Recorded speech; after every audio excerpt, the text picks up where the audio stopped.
Coucou tout le monde, donc je vous retrouve dans une nouvelle vidéo et ce sera ma vidéo de ma pile à lire du mois de janvier. Donc comme d'habitude j'ai mis un certain nombre de titres, il est fort probable que je ne lise pas tout, que je finisse par lire autre chose ou que je n'arrive tout simplement pas à tout lire. Mais c'est pas grave, j'aime bien concocter ce type de pile à lire, donc je suis plutôt contente. Donc j'ai des livres qui sont très récemment arrivés dans ma pile à lire, il y en a d'autres qui sont juste des antiquités et il y en a d'autres c'est entre les deux. Donc on va commencer par les antiquités. Donc vous n'allez pas avoir grand chose parce qu'il est dans la pochette que Marilyn m'a offert. Mais on a Damné, le tome 4 de Lauren Kate chez Bayard. Qui est là depuis sa sortie. Et il est sorti quand?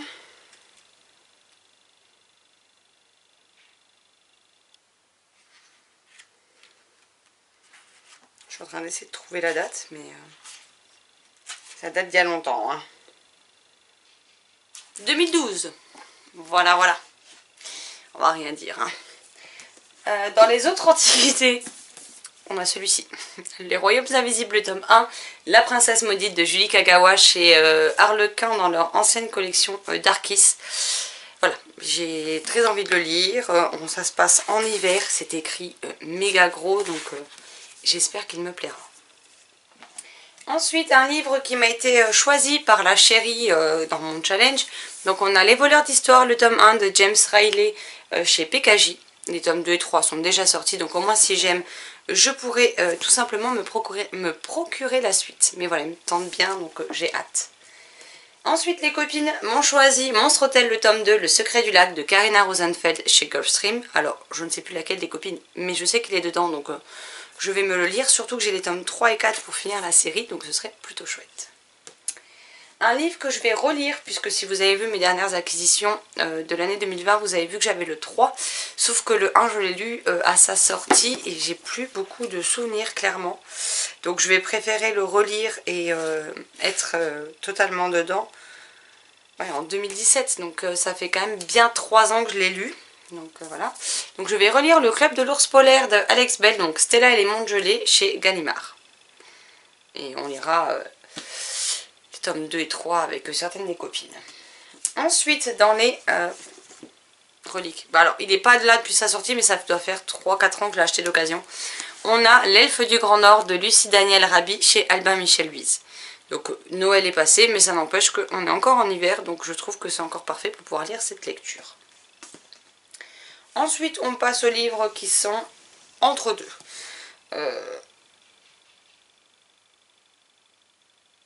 Oui, en fait, à part le plus vieux des 4, c'est un que Tania m'a offert l'an dernier à Noël. Donc j'avais lu le premier qu'elle m'avait offert, Le Royaume évanoui, quasiment tout de suite avec elle, je crois d'ailleurs. Et que j'avais beaucoup aimé, mais le deuxième, je ne savais pas quand est-ce que la suite sortait. Aujourd'hui il est sorti, donc j'en profite pour me plonger dedans. Et donc il s'agit de Le Gardien des Tempêtes de Catherine Doyle, donc le tome 1, publié chez Bayard Jeunesse. Donc le tome 2 a une couverture verte. Donc voilà, j'ai hâte de le découvrir, mais je ne savais pas si la suite sortirait ou pas, donc j'avais un petit peu peur. Maintenant qu'il est sorti, je vais me plonger avec grand plaisir dedans.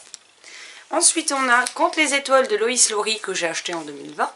Donc ça permettra de déstocker un peu les titres. Et c'est chez l'École des loisirs dans la collection Medium Poche. Donc ici, on est en 1943 pendant la guerre à Copenhague. Donc j'avais envie de voir un point de vue qui n'est pas en France, qui n'est pas en Allemagne, mais qui est ce qui reste, qui fait partie de la Seconde Guerre mondiale, pardon.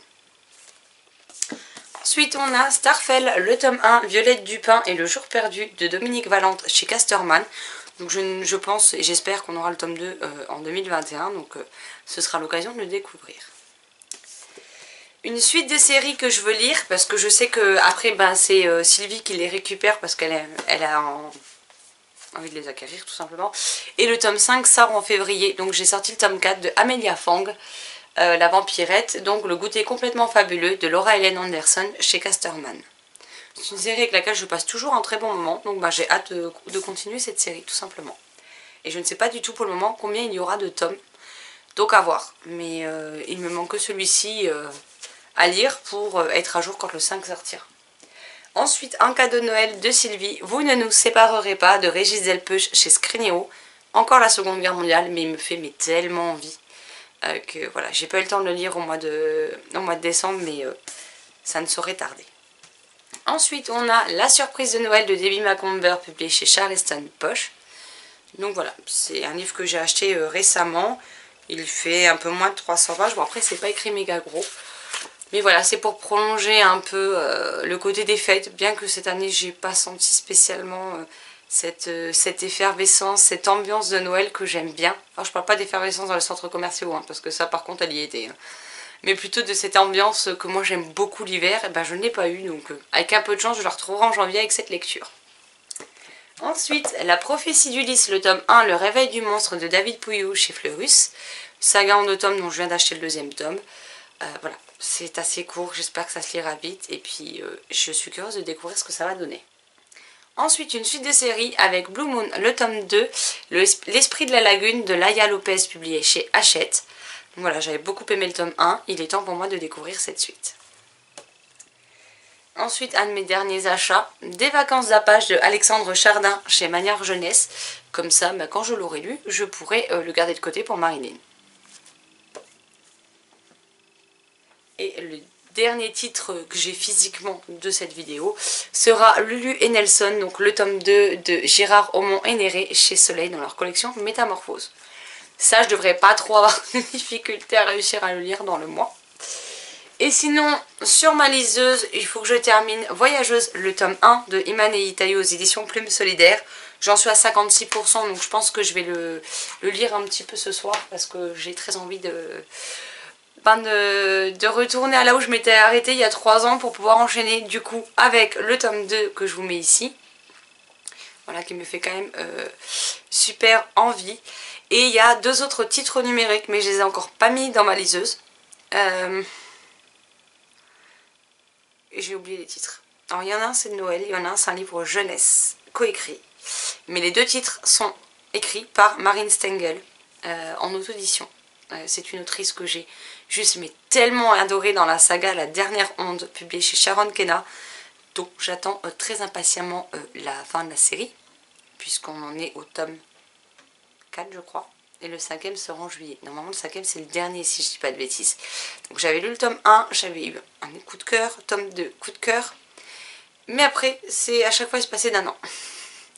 Donc je me suis dit que ça allait pas le faire, parce qu'elle est de plus en plus cruelle avec ses fins de tome, donc j'ai décidé que j'attendrai que les 5 soient sortis, je relirai les autres, et comme ça ce sera réglé. Donc je vous glisse les couvertures l'une après l'autre ici. Je suis désolée d'avoir oublié les titres. Il y en a un, c'est Noël quelque chose, mais je sais plus quoi. Donc je vous les mets là. Comme ça, vous pouvez voir de quoi il s'agit, puis vous les retrouverez en barre d'infos dans tous les cas. Donc voilà pour ma sélection du mois de janvier. Je pense que j'ai été un petit peu optimiste vu mon rythme de lecture de ces derniers mois. Et je me rends compte que j'ai oublié de vous présenter les LC du mois. Je reviens. Parce que oui, clairement, qui dit nouvelle année, dit nouvelle LC avec les copines. Sauf que comme une creuse, j'ai oublié de les récupérer. Et il y en a 4. Voilà. Donc, le 4 janvier, nous allons lire avec Tania et Sylvie l'Ikabok de J.K. Rowling chez Gallimard. Donc moi, c'est la fameuse édition reliée que j'ai achetée, qui coûte 35 balles et dont je suis un petit peu déçue. Mais bon, tant pis. Je vais le lire et j'espère que j'apprécierai cette histoire parce que les retours que j'ai vus ne sont pas très bons. Donc ça me rassure pas trop. Ensuite, le 11, nous allons lire avec Marilyn Rouge de Pascaline Nolo chez Gulfstream Editeur. Je l'avais acheté à sa sortie et puis Marilyn aussi d'ailleurs quasiment. Et on ne l'avait pas lu, donc bah, ce sera l'occasion de se plonger dedans. On nous dit un récit où le merveilleux se mêle à l'horreur et où l'innocence se dilue implacablement dans le sang. Un conte sensible, sombre et envoûtant qui ne cherche à épargner personne et surtout pas son lecteur. Donc pour le coup, ça me rend juste méga curieuse et j'ai vraiment hâte de le découvrir. Ensuite, la semaine du 18, nous allons lire avec Tania, Marilyn, Sur et peut-être Nat et Sylvie. Que la mort soit douce, le tome 1 de Laetitia Danaé, publié chez Plume Blanche. J'ai beaucoup aimé Rosen, que j'ai lu de l'autrice chez la même maison d'édition. J'ai d'ailleurs le premier tome de Lune Pourpre dans ma pile à lire de la même autrice. Et j'ai hâte de découvrir celui-ci avec tout ce qui est Santa Muerte. Donc voilà, à voir. Et enfin, le 25 janvier, nous allons nous lire Garnier et Cité perdue, le tome 8.5. Alors on va pas se faire tout le livre en LC. on va juste se faire la partie roman. Parce qu'on a un roman court de à peu près 230 pages sur Kif, qui est le récit qui va faire le lien en fait entre le tome 8 et le tome 9. Et tout ça, ce sont des bonus clairement. Donc on a par exemple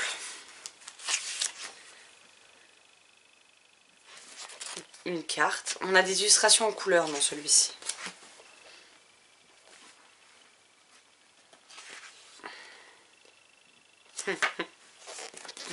J'adore cette illustration. On a des... Alors, c'est découpé en plusieurs choses. Les services des identités. Après, on a une partie sur le monde des cités perdues. Des portraits, la vie dans les cités des perdus, les différents groupes rebelles, les espèces intelligentes, des activités, des souvenirs de Kif. Donc, ça se présente à chaque fois avec une page comme ceci. Donc, vous avez à chaque fois une note de l'autrice au début. Voilà. Après vous avez les fiches des personnages.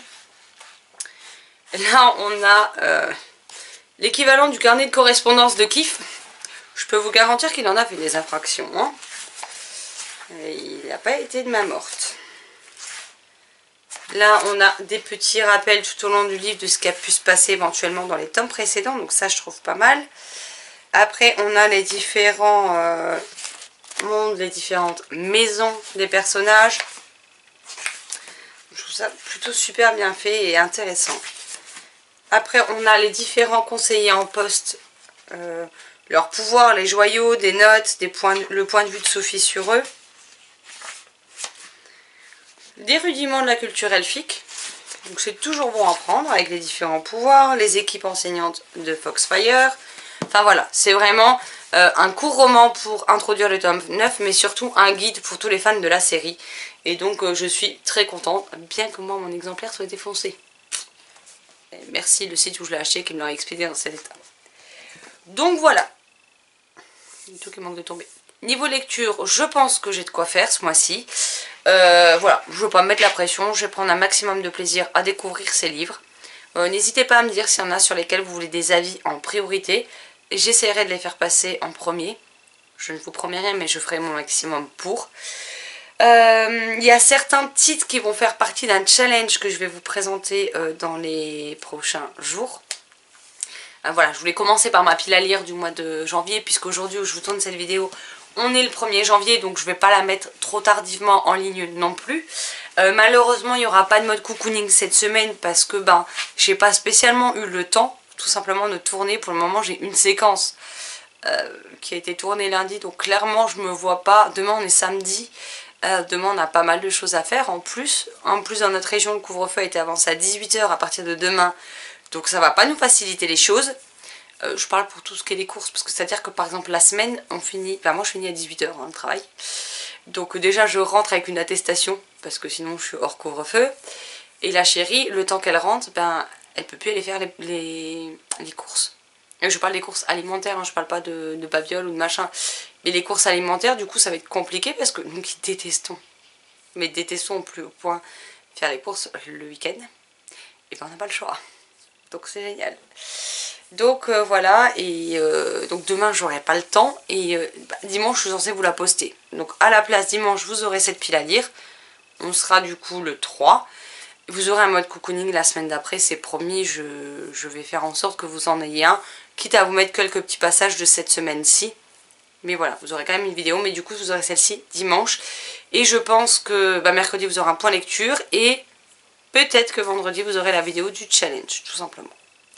Bon, j'arrête de blablater, je vous laisse là, j'espère que cette vidéo vous aura plu. N'hésitez pas à me dire quels sont vous les titres que vous aimeriez lire pour ce premier mois de l'année, et je me ferai comme d'habitude une joie d'en discuter avec vous dans les commentaires. Sur ce, je vous souhaite une très bonne journée, et je vous dis à très vite dans une prochaine vidéo. Bye bye.